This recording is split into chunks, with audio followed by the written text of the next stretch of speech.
ஹெல்த்தியான லட்டு செய்கிறதுக்கு ஸ்டவ்வில் ஒரு பாத்திரத்தை வச்சு அதில் ஒரு ஸ்பூன் நெய் சேர்த்துக்கலாம். சேர்த்துட்டு இந்த நட்ஸ் எல்லாத்தையும் போட்டு ரோஸ்ட் பண்ணி எடுத்துக்கலாம்.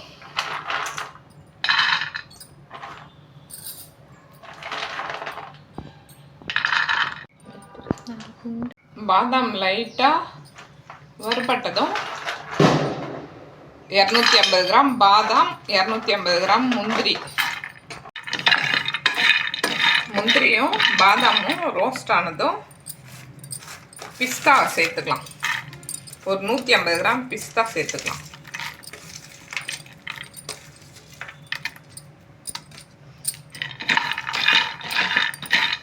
இதை ஒரு 10 நிமிஷம் இது போட்டு நல்லா வறுத்து விட்டுக்கலாம். எல்லாமே ஒரு 10 நிமிஷம் வறுபட்டு வந்ததும் வால்நட் ஒரு 200 கிராம் சேர்த்துக்கலாம்.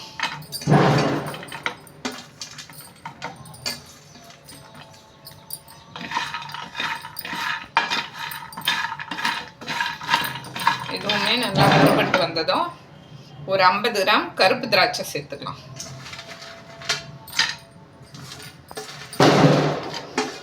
ஸ்டவ்வை சிம்மில் வச்சு வறுக்கணும். கறியிடாமல் லைட்டாக வறுத்தா போதும்.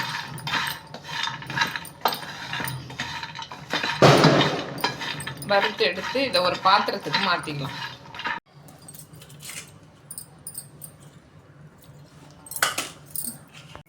அதை எடுத்து வேற ஒரு பாத்திரத்துக்கு மாற்றிட்டு மறுபடியும் ஒரு ஸ்பூன் நெய் சேர்த்து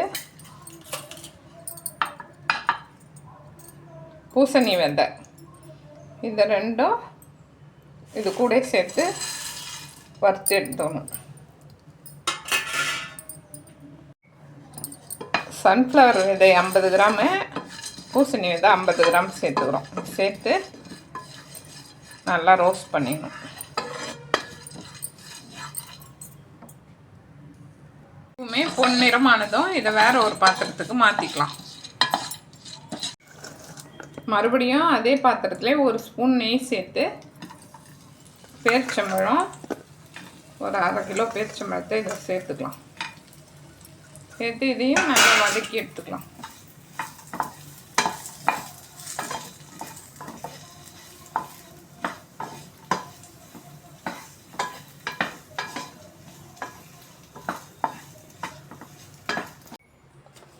வறுத்து வச்ச நட்ஸ் எடுத்து இந்த ஜாரில் சேர்த்து கொஞ்சம் கொரப்பாக அரைச்சிக்கலாம்.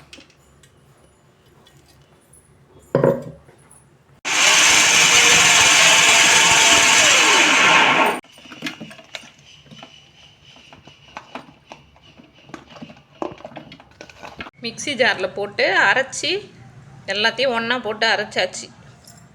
பேரிச்சம்பழம், நட்ஸு எல்லாத்தையும் வறுத்தது எல்லாத்தையும் போட்டு அரைச்சி இப்போ இதை லட்டாக பிடிச்சி வைக்க போகிறோம். கையில் நெய் கொஞ்சம் லைட்டாக தடவிட்டு லட்டு பிடிச்சி சின்ன சின்ன பாலாக பிடிச்சி வச்சுக்கணும்.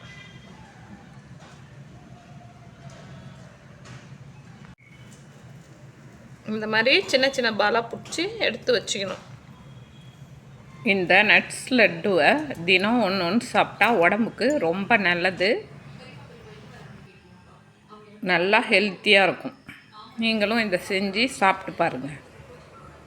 இதை ஊற வச்சு சாப்பிட்றத இந்த மாதிரி லட்டு மாதிரி செஞ்சு டெய்லி ஒரு லட்டு சாப்பிட்டா ரொம்ப நல்லா சத்து மிகுந்ததாக இருக்கும்.